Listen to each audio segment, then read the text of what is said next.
जय हिंद दोस्तों। हम पूर्वावलोकन की सीरीज कर रहे थे भारतीय इतिहास में। आधुनिक भारत का इतिहास यानी मॉडर्न हिस्ट्री चल रही है, जो कि यूपी में जो पीसीएस होने वाला है और जो आरओ एआरओ होने वाला है, दोनों के लिए महत्वपूर्ण है। और महत्वपूर्ण तो सभी स्टेट के पीसीएस के लिए भी है। आप यूपीएससी वाले हैं तब भी आप देख सकते हैं, अगर आपको 2 साल बाद 3 साल बाद एग्जाम देना है तो, क्योंकि यहाँ से भी क्वेश्चन के फैक्ट और क्वेश्चन आईएएस वाले भी इसमें पड़े हुए होते हैं, तो वहां आपको कहीं ना कहीं फायदा देगा। ठीक है, जिसमें आज हमें ब्रिटिश शासन का भारतीय अर्थव्यवस्था पर प्रभाव देखना है, जहां से एक आध क्वेश्चन आ जाता है। ठीक है, तो बिना समय गवाए जिसको रिवीजन करना है रिवीजन मोड में ले सकता है, और जिसको टेस्ट के रूप में लेना है वह टेस्ट भी दे सकता है। ठीक है, कमेंट सेक्शन में या अपना पेज लेकर उसको करते रहिए। हमें 49 क्वेश्चन आज देखने हैं, आधे घंटे के अंदर हम इसको कंप्लीट कर लेंगे। पहला क्वेश्चन है, भारत में उपनिवेशीय शासनकाल में होम चार्जेस भारत से संपत्ति दोहन का महत्वपूर्ण अंग थे। निम्नलिखित में से कौन सी निधि या निधियां होम चार्जेस की संगठक थी? होम चार्जेस के बारे में पूछा गया है।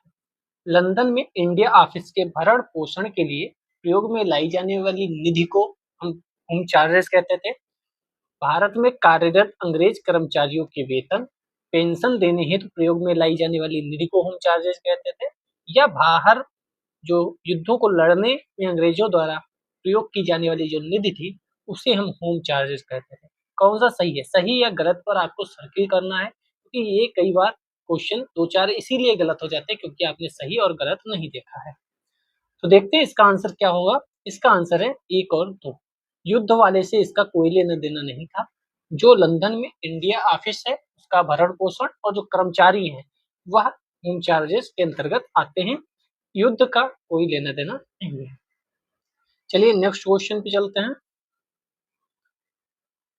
नंबर 2, जो एक्सप्लेनेशन आवश्यक होगी उसको हम करा देंगे, जो आवश्यक नहीं है उसको हम देखते हुए आगे बढ़ेंगे। शब्द इंपीरियल प्रेफरेंस का प्रयोग किया जाता है। इंपीरियल प्रेफरेंस शब्दावली क्या थी? ब्रिटिश आयातों पर दी गई विशेष रियायतों के लिए इंपीरियल प्रेफरेंस कहते थे। ब्रिटिश नागरिकों द्वारा किए जा रहे प्रजातीय भेदभाव के लिए इसे कहते थे। या ब्रिटिश हित के लिए किए जा रहे भारतीय हित के दमन के लिए कहते थे। या भारतीय रियासतों के राजाओं पर ब्रिटिश पॉलिटिकल एजेंटों को दी जा रही तरजीह के लिए देते थे। कौन सा इसमें आंसर सही होगा? इसका आंसर सही होगा ए।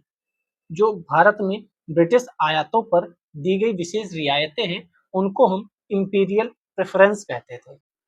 चलिए नेक्स्ट क्वेश्चन पे चलते हैं। इसमें तो कुछ एक्सप्लेनेशन था ही नहीं।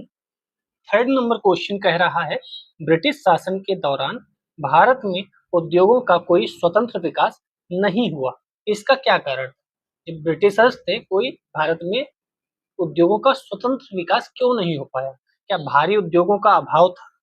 क्या विदेशी पूंजी की कमी थी? क्या प्राकृतिक संसाधनों की कमी थी? या धनिक वर्ग द्वारा भूसंपत्ति में निवेश करने को तरजीह दी जा रही थी? तो इसका डी वाला आंसर सही होगा। जो धनिक वर्ग था, जिसके पास धन था, वो भूसंपत्ति में निवेश कर रहा था, यानी जमीनें खरीद रहा था।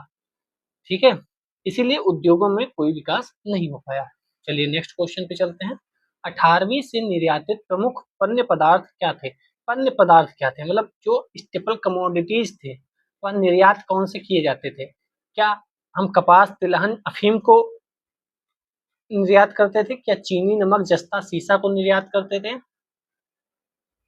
या हम तांबा, चांदी, सोना, मसाला, चाय निर्यात करते थे? या कपास, रेशम, सोरा, अफीम निर्यात करते थे? तो डी वाला जो आंसर है वह ज्यादा सही है। कपास, रेशम, सोरा, अफीम, ये चीजें हम निर्यात करते थे। चलो देख लेते हैं इसका आंसर, क्योंकि ये इंपॉर्टेंट है, फिर से क्वेश्चन आ सकता है। 18वीं शताब्दी के मध्य इंग्लिश ईस्ट इंडिया कंपनी के द्वारा बंगाल से निर्यातित प्रमुख पण्य पदार्थ कपास था, रेशम था, सोरा था, अफीम था। 18वीं शताब्दी में नील भी निर्यात की एक महत्वपूर्ण वस्तु थी। ध्यातव्य, इस काल में अफीम मुख्य रूप से चीन को निर्यात किया जाता था।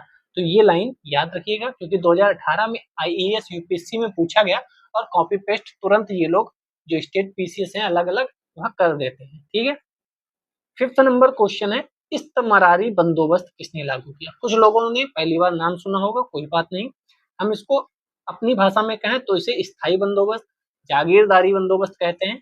कल के सेशन में भी हम लोगों ने पढ़ा था कार्नवालिस, जो कि 85 में आया था 1785 में, और जिसने बहुत सारा प्रशासन के क्षेत्र में योगदान दिया था। हम कल के सेशन में पढ़े थे, आप उसको नहीं देखे तो एक बार देखिए जाके, पूरी सीरीज चल रही है, ठीक है। तो 1793 में कॉर्नवालिस ने भू राजस्व की स्थायी बंदोबस्त प्रणाली को प्रारंभ किया। इंपॉर्टेंट सबसे ज्यादा ये है इनके अलग अलग नाम। इस्तमरारी, क्योंकि आपको आता होगा फिर भी गलत कर देंगे क्योंकि अलग नाम से पूछ दिया जाएगा। तो 4 नाम याद रखिएगा, इस्तमरारी, जागीरदारी, मालगुजारी और बिस्वेदारी। ये भिन्न भिन्न नामों से जाना जाता था। किस क्षेत्र में था? तो बंगाल में था, बिहार में था, उड़ीसा में था, उत्तर प्रदेश के वाराणसी तक के क्षेत्र में ये लागू था, ठीक है। क्षेत्रफल की दृष्टि से देखें तो लगभग 19% हिस्सा भारत का इसमें शामिल था। इस व्यवस्था के अंतर्गत जो जमींदार था उसको भूस्वामी घोषित कर दिया गया था, ठीक। लगान का 10/11 भाग कंपनी को दिया जाता था और 1/11 भाग सेवाओं के लिए जो जमींदार था वह रख लेता था। स्थायी बंदोबस्त के अंतर्गत जमींदार छोटे पूंजीपति थे, भद्र नवाब, यानी क्योंकि उन्हें पैसा मिल रहा था ना। जैसे मान लो 11 किलो गेहूं लिया तो 10 किलो गेहूं चला गया ब्रिटिश के पास, 1 किलो गेहूं उन्होंने अपने पास रख लिया। इससे चीजें बढ़ गई। और सबसे बड़ी बात ये वाली लाइन, भूस्वामी भी इन्हें ही घोषित कर दिया गया था कि आप ही भूस्वामी होंगे। यहाँ से सीधे क्वेश्चन आते हैं ARO में, PCS में, और जो भी स्टेट एग्जाम्स अलग अलग जगह की हैं, बिहार, छत्तीसगढ़, राजस्थान, मध्य प्रदेश, उत्तराखंड, सभी जगह के लिए महत्वपूर्ण है। आप उनको शेयर भी कर सकते हैं, लाइक तो कर ही दिया होगा। किसके प्रशासन काल में स्थायी बंदोबस्त लागू हुआ था? तो अभी ऊपर पढ़ के आए, कॉर्नवालिस 1793 याद रखिएगा। क्यों? क्योंकि क्रोनोलॉजी में पूछ दी जाती है डेट। स्थायी बंदोबस्त किससे संबंधित था? मजदूरों से नहीं, किसानों से नहीं, जमींदारों से। तो स्थायी बंद जमींदारों से संबंधित था। जमींदारों को ये दिया गया था, स्थायी कर दिया गया था कि हमें इतना चाहिए लगान। 8th नंबर क्वेश्चन, स्थायी बंदोबस्त किसके साथ था? तो वही जमींदारों के साथ था। अब देखो ये MPPSC 1990, ये BPSC 2011 में पूछ दिया गया।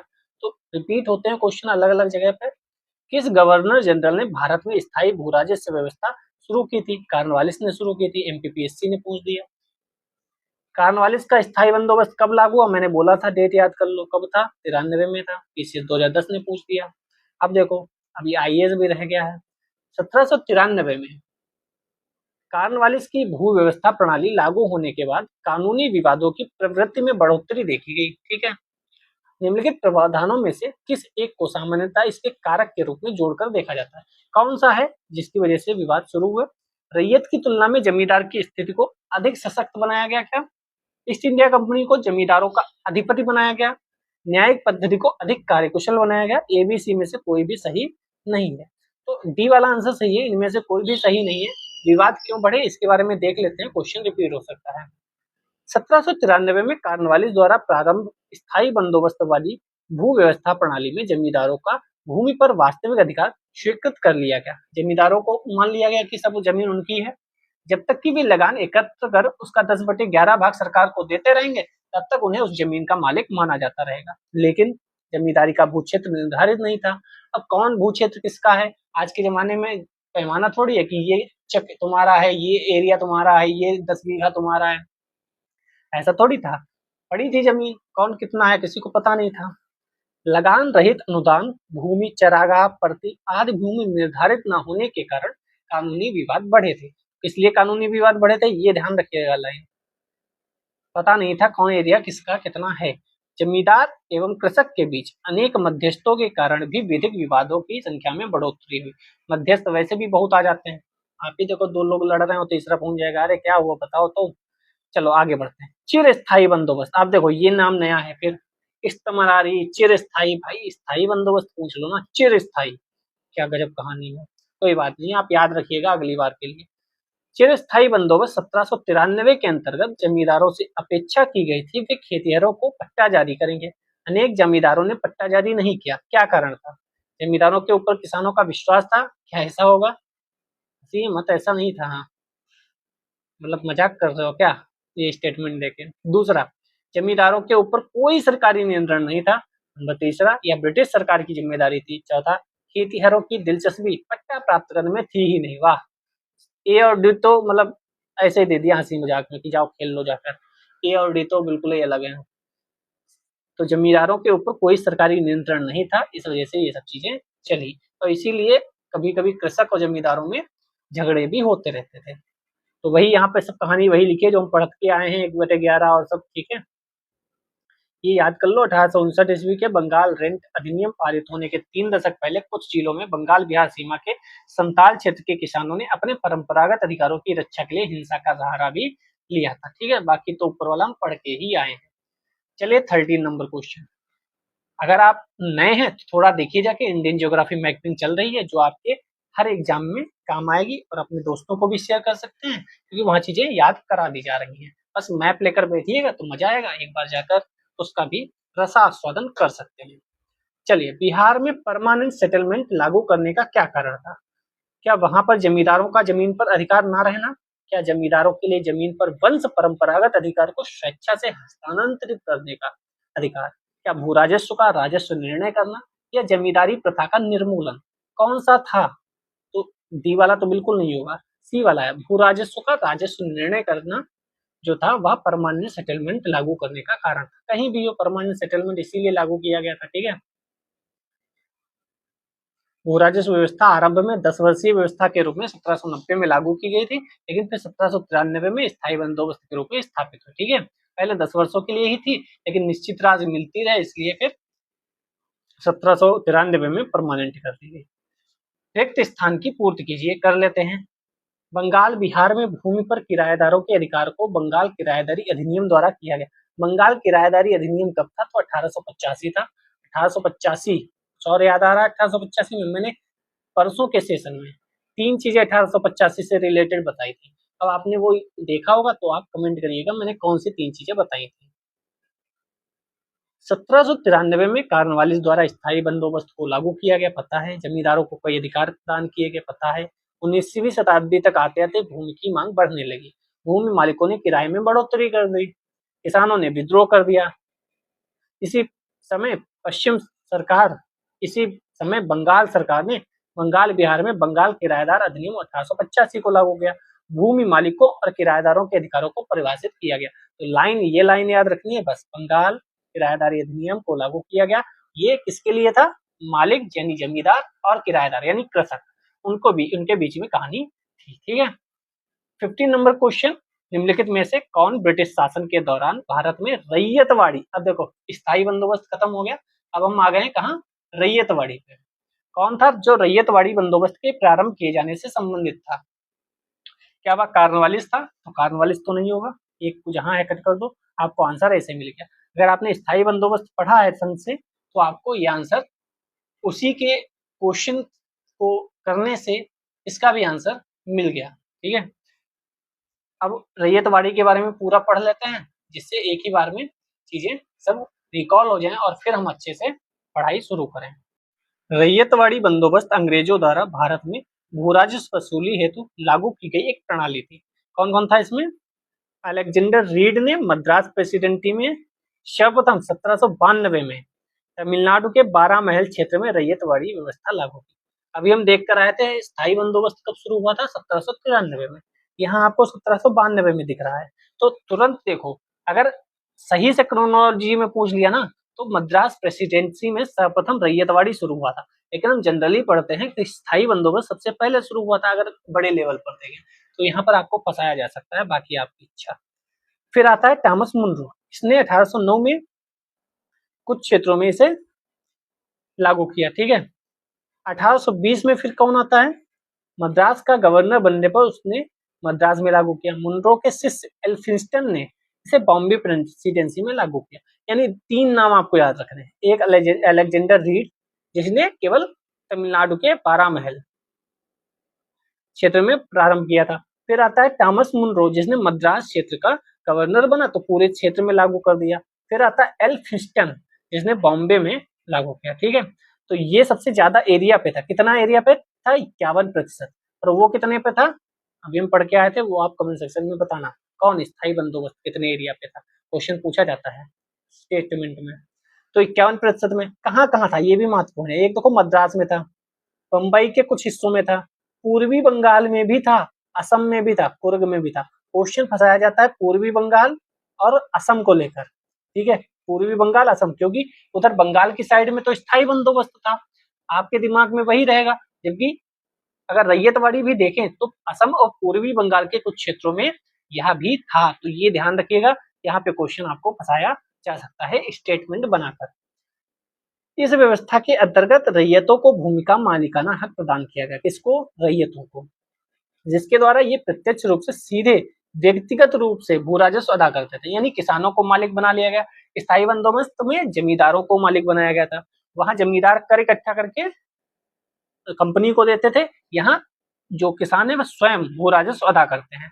1835 के बाद जी विंगेट H.E. गोल्ड स्मिथ द्वारा इस व्यवस्था में सुधार भी किया गया।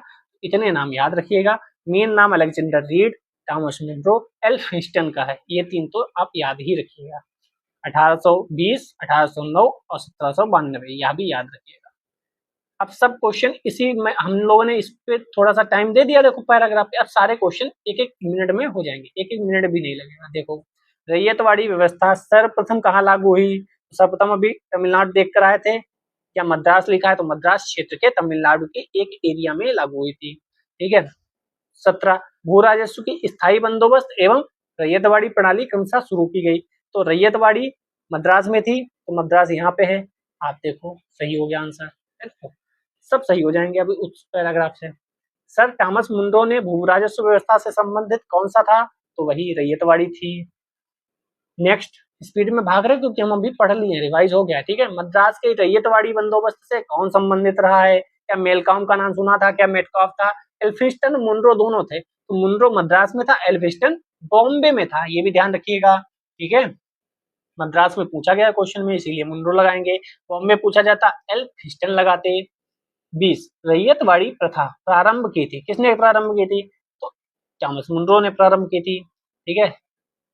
21 अंग्रेजों ने रैयतवाड़ी बंदोबस्त कहाँ लागू किया था? तो कहाँ लागू किया था? मद्रास और मुंबई प्रेसिडेंसी में लागू किया था, दोनों जगह था ना, बम्बई में एल्फिंस्टन और मद्रास में थॉमस मुनरो। अंग्रेजों ने रैयतवाड़ी व्यवस्था सर्वप्रथम कहाँ प्रारंभ किया, कहाँ सर्वप्रथम था? तो मद्रास प्रेसिडेंसी में था। ब्रिटिश व्यवस्था में रैयतवाड़ी भू राजस्व संग्रह प्रचलित था, क्या प्रचलित था? तो देखो, रैयतवाड़ी भू राजस्व संग्रह जो प्रचलित था वो कई जगह था, तो यहाँ स्टार बना हुआ है, क्यों? आओ पढ़ लेते हैं। भारत में भू राजस्व वसूली हेतु प्रारंभ की गई रैयतवाड़ी व्यवस्था की शुरुआत तमिलनाडु के बारामहल से हुई, ठीक है। उसके बाद मद्रास, बंबई के कुछ हिस्से, पूर्वी बंगाल, असम, पूर्व आधुनिक कर्नाटक में लागू हुई। तो भू राजस्व व्यवस्था के अंतर्गत पश्चिम भारत, दक्षिण भारत, पूर्वी भारत सब आ गए, ठीक है। और यहाँ पर केवल एक आंसर देना सही नहीं है, क्योंकि अगर हम ये बना लें अपना प्यारा सा भारत, बढ़िया बन गया ना, तो यहाँ पे देखो मद्रास हो गया, तो इसे हम दक्षिण मान लेंगे। यहाँ पर आपका बॉम्बे वाला रीजन हो गया, तो ये पश्चिम मान लो।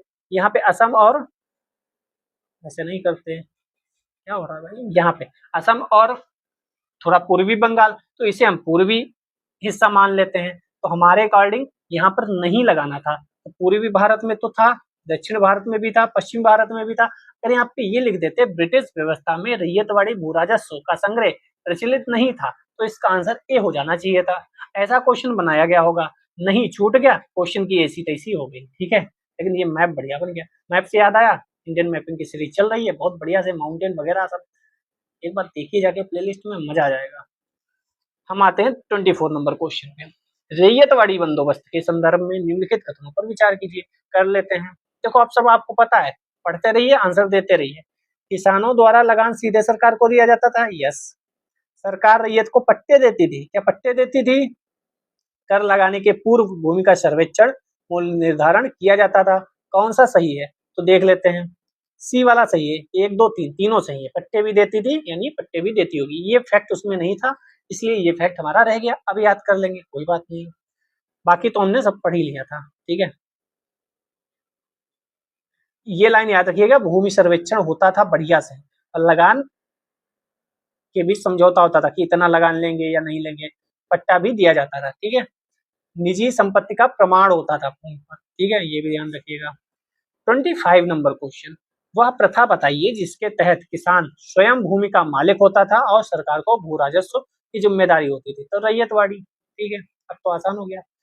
किसने कहा था रैयतवाड़ी एक ऐसी व्यवस्था है जो भारत में हमेशा से प्रचलित रही है? या जॉन सोर ने कहा होगा, अलेक्जेंडर डफ ने कहा होगा, कप्तान रीड ने कहा होगा, या थॉमस मुनरो?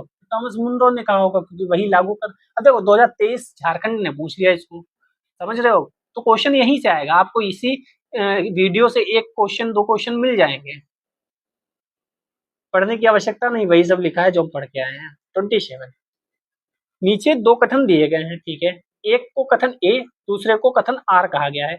यूपीपीसीएस प्री 2020 में ही पूछा गया था।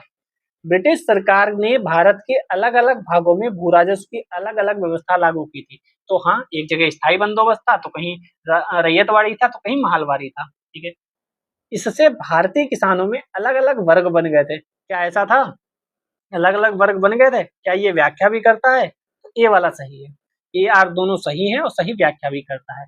ब्रिटिश सरकार ने भारत के अलग अलग भागों में भू राजस्व की अलग अलग व्यवस्था की थी, इसीलिए भारतीय किसानों में अलग अलग वर्ग बन गए थे। जहाँ किसान खुद मालिक था वहां कुछ और दशा होगी, जहाँ जमींदारों को मालिक बनाया गया था वहां अलग दशा होगी। अब आप बताइए, अगर आपने पीवाईक्यू किए होते, जो पूर्वावलोकन सीरीज की होती, तो ये क्वेश्चन 2022 में आया था पीसीएस में, क्या लगता या नहीं लग जाता? सिंपल सा क्वेश्चन था, ठीक है। यहाँ पे यही बताया गया है कि 19% हिस्सा था, ठीक है। रैयतवाड़ी में 51% हिस्सा था और महलवाड़ी में 30% हिस्सा था। तो स्थायी बंदोबस्त में सबसे कम था 19%, सबसे ज्यादा था रैयतवाड़ी में, और सब तो बीच में था महलवाड़ी में। महलवाड़ी इधर संयुक्त प्रांत, मध्य प्रांत, पंजाब यानी उत्तर प्रदेश, मध्य प्रदेश और पंजाब हरियाणा वाले रीजन में महलवाड़ी था, ठीक है। और आगे क्वेश्चन करते हैं, पंजाब भूमि हस्तांतरण अधिनियम कब पारित किया गया? तो ये पारित किया गया था 1900 में। देखो पंजाब का है, लेकिन बीपीएससी ने पूछा, तो यूपी पीसीएस या आरओ एआरओ भी पूछ सकता है ना, क्वेश्चन पूछ सकता है ना, हाँ पूछ सकता है। तो याद कर लिए, पंजाब भूमि हस्तांतरण 1900 में किया गया, 1900, ठीक है, याद रहना चाहिए। 29 असम में सर्वप्रथम चाय कंपनी की स्थापना कब हुई थी? RO ARO 2016। तो असम में जो स्थापना हुई थी 1839 में हुई थी। सर्वप्रथम चाय कंपनी की स्थापना 1839 में हुई थी। यह कंपनी 5 लाख रुपए की पूंजी के साथ इंग्लैंड में स्थापित की गई। नजीरा असम में इस कंपनी का मुख्यालय था, यह भी ध्यान रखिएगा, नजीरा। द असम कंपनी भारत की सबसे पुरानी व्यावसायिक चाय कंपनी है जो वर्तमान में भी कार्यरत है। इसी के साथ आप कमेंट सेक्शन में बताइएगा भारत का चाय बोर्ड कहाँ स्थापित है और कॉफी बोर्ड भी कहाँ स्थापित है, दोनों बताइएगा, क्वेश्चन आ सकता है, चाय बोर्ड और कॉफी बोर्ड। किसने बंगाल में, और बोर्ड से याद आया, दो नए करंट अफेयर्स में बोर्ड रहे हैं, एक अपना हल्दी बोर्ड और दूसरा दूसरा कौन सा था इम्पोर्टेंट था, बिहार में खुला था, मखाना बोर्ड, हाँ देखो ऐसे क्लिक होता है, मखाना बोर्ड, हल्दी बोर्ड, ये दोनों करंट अफेयर्स में थे, ठीक है, वह आपको बताने हैं। और अभी चाय बोर्ड और कॉफी बोर्ड मैंने पूछा है, इन चारों के मुख्यालय आपको कमेंट में बता देने हैं, जिससे आपका और दूसरों का दोनों का फायदा हो जाए। किसने बंगाल में महालवारी बंदोबस्त प्रणाली की शुरुआत की?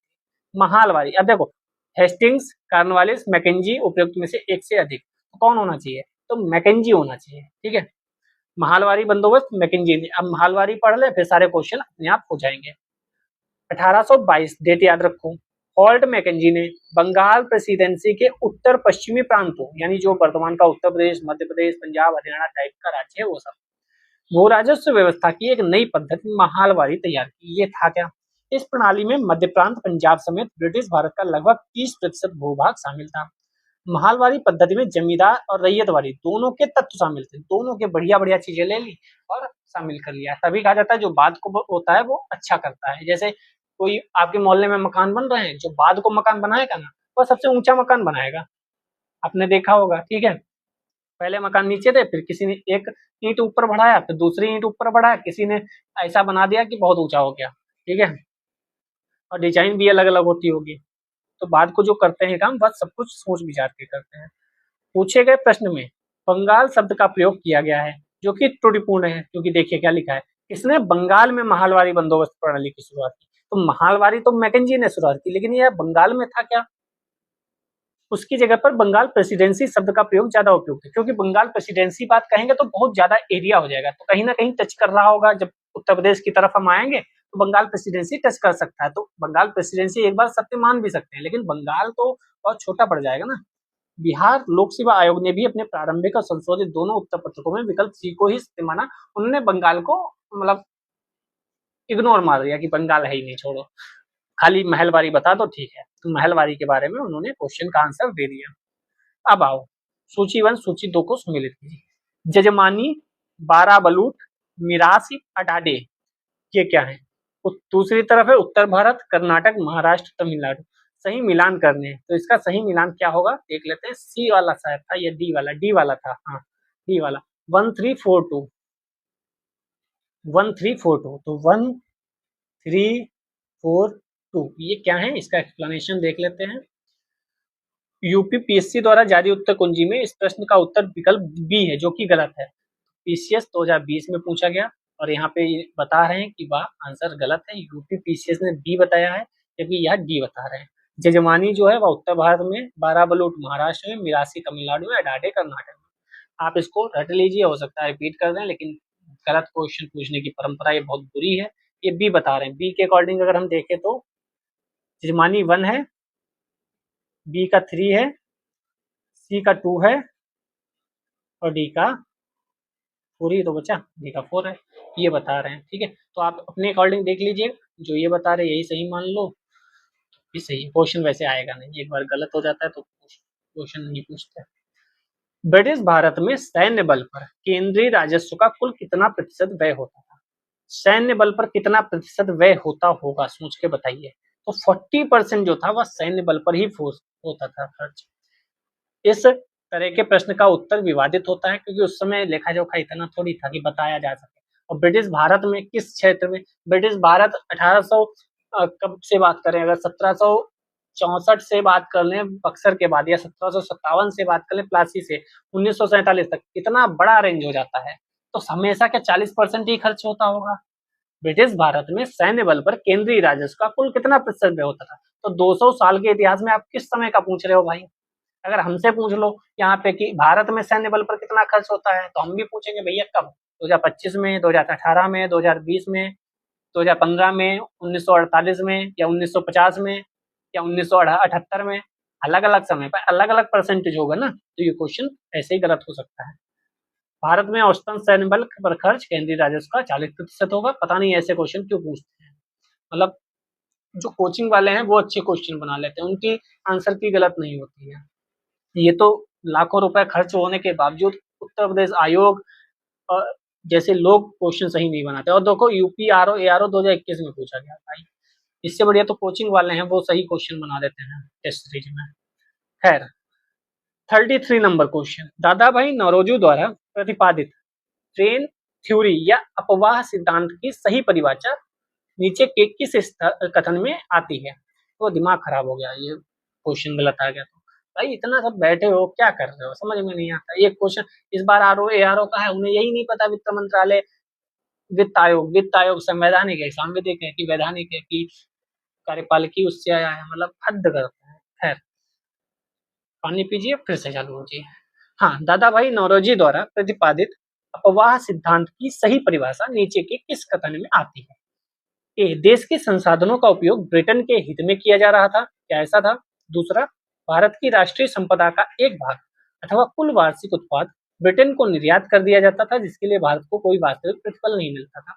साम्राज्यवादी शक्ति के संरक्षण में ब्रिटिश उद्योगपतियों को भारत में निवेश के अवसर दिए जाते थे, या भारत में ब्रिटिश सामान का आयात किया जाता था, यूं देश को दिन प्रतिदिन अधिक अधिक गरीब बनाया जाता था। तो बी वाला इसका आंसर सही है।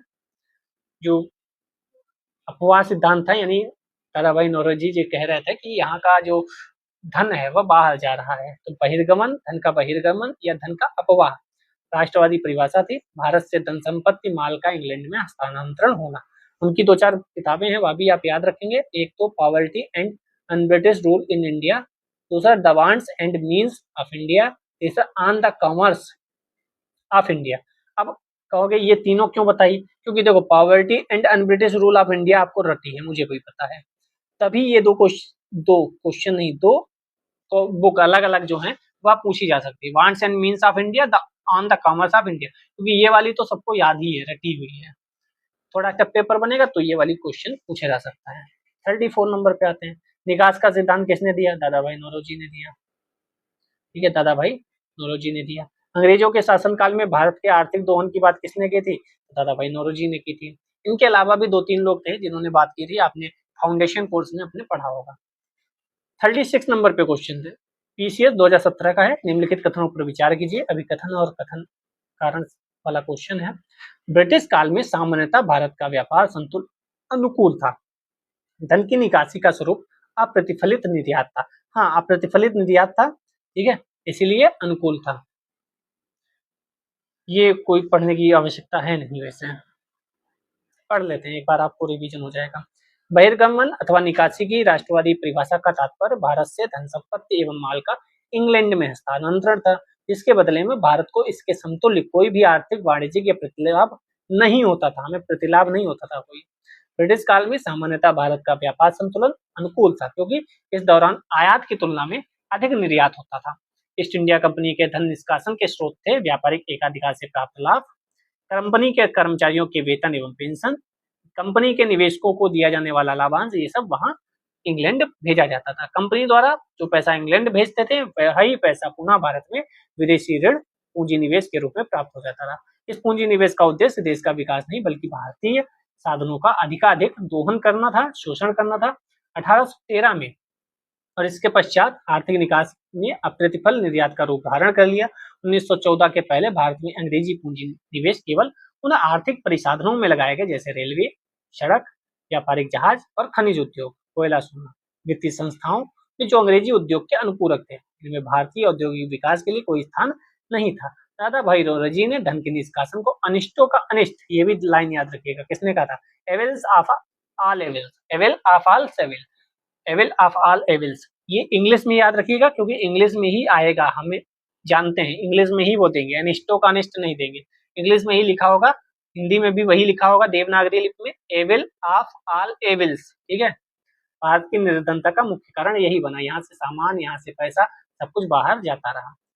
37 नंबर क्वेश्चन, निम्नलिखित में से कौन भारत में उपनिवेशवाद का आर्थिक आलोचक था? अभी मैंने ऊपर बोला था कि दादा भाई नौरोजी के अलावा भी 1-2 लोग थे जो धर्म बहिर्गमन होता है उस पर आलोचना करते थे। तो ये तीनों लोग थे, इनका नाम याद रखिएगा।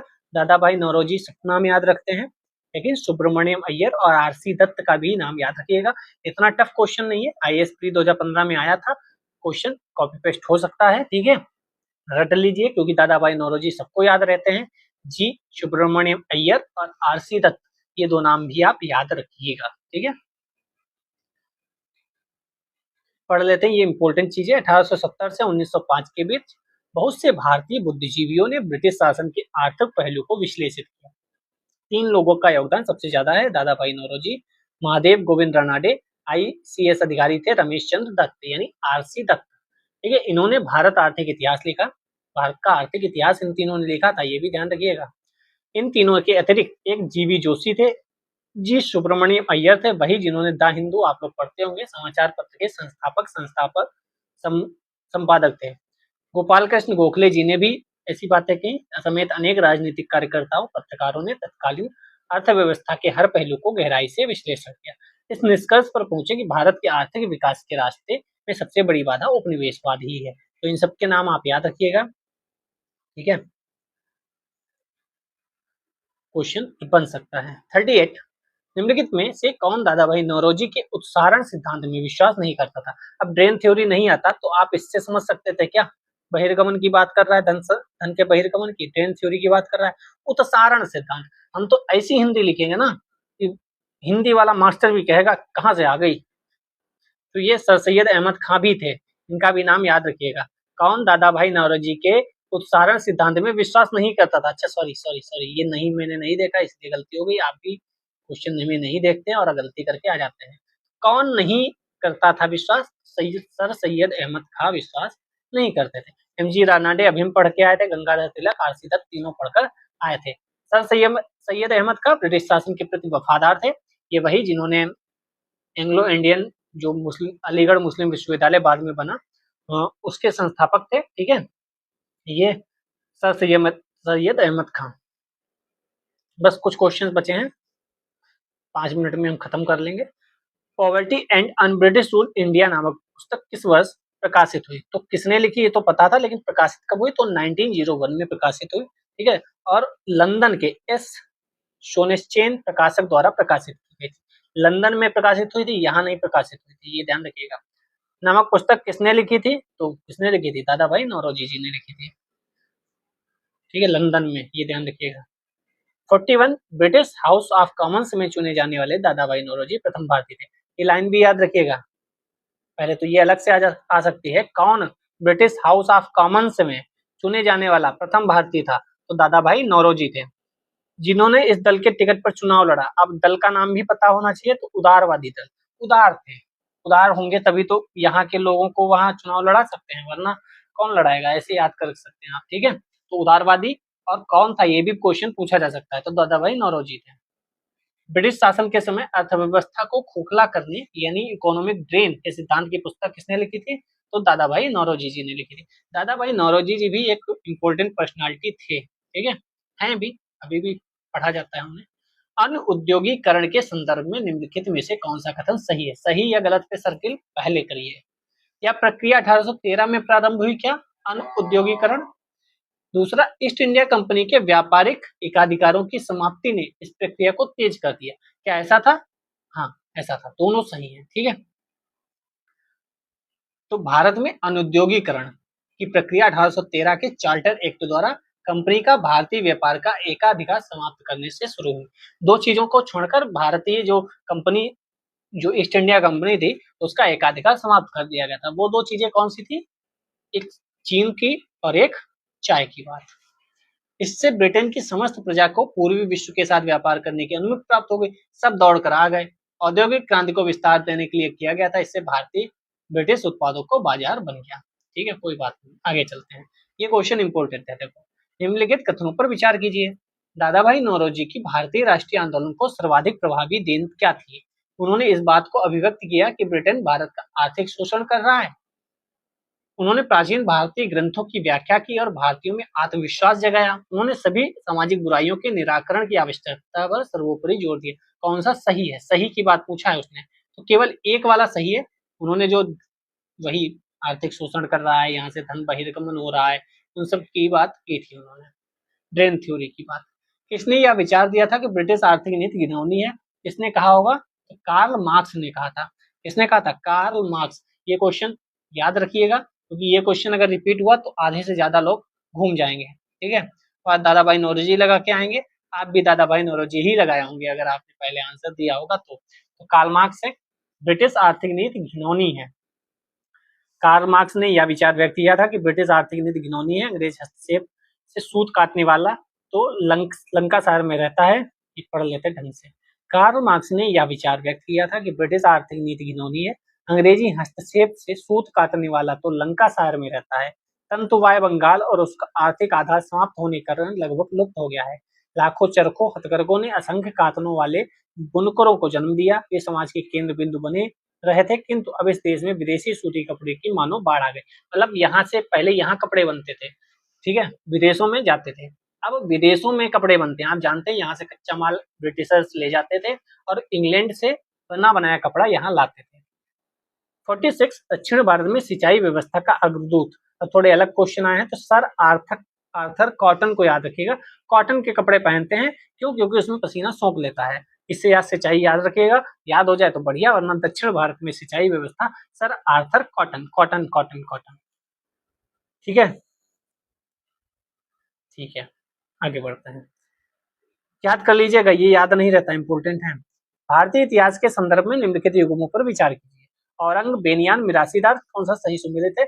यूपीएससी का क्वेश्चन है, हम आंसर सीधे देख लेते हैं। बी वाला जो है 2 और 3, बेनियान, मिरासीदार, ये दोनों सही सुमेलित है, पहला गलत है। तो औरंग क्या है, ये ध्यान रखिए। औरंग को गोदाम कहते हैं, इसीलिए ये क्वेश्चन यहाँ डाल दिया गया। तो औरंग को गोदाम कहते हैं, यहाँ पर बिक्री से पहले माल का भंडारण किया जाता है। औरंग शब्द का प्रयोग कई बार वर्कशॉप के लिए भी किया जाता है। बेनियन, जिसे हम बनिया कहते हैं, वणिक समुदाय के व्यापारी के थे, जो ईस्ट इंडिया कंपनी के एजेंट के रूप में कंपनी एवं भारतीय कारीगरों के बीच मध्यस्थ का काम करते थे। मिरासी अरबी शब्द है, जिसका अर्थ उत्तराधिकार होता है, ठीक है। रैयतवाड़ी प्रणाली में सरकार द्वारा मिरासीदारों को राज्य का इकलौता नामित राजस्व दाता माना गया था। रैयतवाड़ी परंपरा। 48 नंबर क्वेश्चन, आर्थिक तौर पर 19वीं शताब्दी में भारत पर अंग्रेजी शासन का क्या परिणाम था? भारतीय हस्तशिल्पों के निर्यात में वृद्धि थी क्या? 19वीं शताब्दी की बात कर रहा है। भारतीय के स्वामित्व वाले कारखानों की संख्या में वृद्धि थी। भारतीय कृषि की वाणिज्यीकरण हो रहा था, या नगरीय जनसंख्या में तीव्र वृद्धि हो रही थी। तो सी वाला सही है। जो वाणिज्यीकरण हो रहा था, नील वगैरह की खेती हो रही थी, भारतीय कृषि का वाणिज्यीकरण हो रहा था 19वीं शताब्दी में। पढ़ लेते हैं, ये इंपॉर्टेंट है। बस इसके बाद एक क्वेश्चन और होगा दो। 1813 ईस्वी के चार्टर एक्ट द्वारा ईस्ट इंडिया कंपनी का व्यापारिक एकाधिकार समाप्त करके मुक्त व्यापार नीति अपनाई गई। इंग्लैंड में औद्योगिक क्रांति उफान पर थी। इंग्लैंड को अपने उद्योगों के लिए सस्ते माल की आवश्यकता थी। इस प्रकार भारत के कच्चे माल का उत्पादन करने वाला देश बनकर रह गया, यानी कच्चा माल हम भेजते थे। अतिरिक्त भारत में पूंजीवादी व्यवस्था के बढ़ने के साथ साथ नई लगान नीति के कारण किसान को अब नगद राशि की आवश्यकता थी। इसलिए किसान भी उन फसलों को उगाने के लिए विवश हुए जिनका बाजार विक्रय हो सके। इससे पूर्व किसान केवल उन्हीं फसलों को उगाता था जिसका खपत स्थानीय स्तर पर हो जाता था। अब वह चाय, रबर, कॉफी, नील, रेशम, जूट, तंबाकू जैसी वाणिज्यिक फसलों के उत्पादन की शुरुआत कर दी। ब्रिटिश पूंजीवाद की पहली पसंद यही थी। यूरोपीय बाजारों में अत्यधिक कीमत मिलती थी। ठीक है, आपको ये दो चीजें बतानी है, चाय का बोर्ड कहाँ है, कॉफी का बोर्ड कहाँ है, मखाना बोर्ड कहाँ है और हल्दी बोर्ड कहाँ है। 49 नंबर क्वेश्चन 2020 पीसीए आईएएस में आया है। कॉपी पेस्ट मार दिया जाएगा अगर किसी ने देख लिया ये क्वेश्चन तो पेपर बनाने वाले ने। निम्नलिखित में से कौन सा कथन औद्योगिक क्रांति के द्वारा 19वीं शताब्दी के पूर्वार्ध में भारत पर पड़े प्रभाव की सही व्याख्या करता है? भारतीय दस्तकारी उद्योग नष्ट हो गए थे। यस। भारत के वस्त्र उद्योग में मशीनों का बड़ी संख्या में प्रवेश हुआ था, जिसके अनेक भागों में रेलवे लाइन बिछाई थी। ये भी सही हो सकता है। ब्रिटिश उत्पादन के आयात पर भारी शुल्क लगाया गया था। ये नहीं हो सकता है। तो इसका सही आंसर जो होगा वह ए होगा। भारतीय दस्तकारी उद्योग नष्ट हो गए थे। क्यों? क्योंकि कपड़ा बनकर इंग्लैंड से आ रहा था, कच्चा माल इंग्लैंड को जा रहा था। तो 19वीं शताब्दी में औद्योगिक क्रांति के फलस्वरूप आज के इस वीडियो से एक क्वेश्चन तो कंपलसरी आने ही वाला है आपके एग्जाम में। भारतीय कुटीर उद्योगों पर बुरा असर पड़ा। इस नए युग में भारत में अनौद्योगिकरण का काल कहलाया जाता है। इसके लिए निम्नलिखित नीतियां उत्तरदायी थी। कौन कौन सी? अगली बार ये देंगे और एक सही, दो सही, एक दो, दोनों सही, तीन सही, एक दो तीन सही, ऐसा कुछ बना के पूछ लेंगे। तो भारत पर मुक्त व्यापार नीति को लागू कर दिया गया।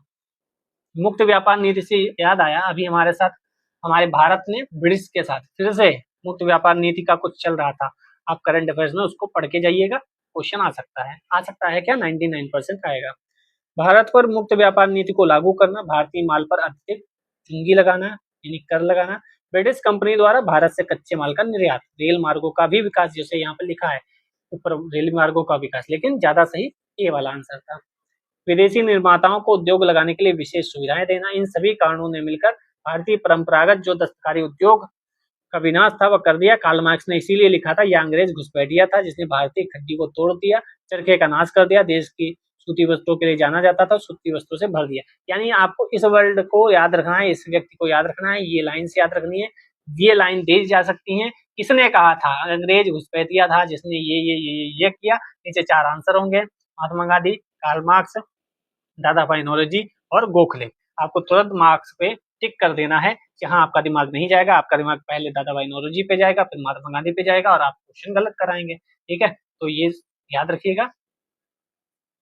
बाकी विजिट करिए चैनल पर, कमेंट लाइक शेयर कर ही दिए होंगे। मिलते हैं नेक्स्ट वीडियो में, तब तक अपना ध्यान रखिए, पढ़ते रहिए। जय हिंद, जय भारत।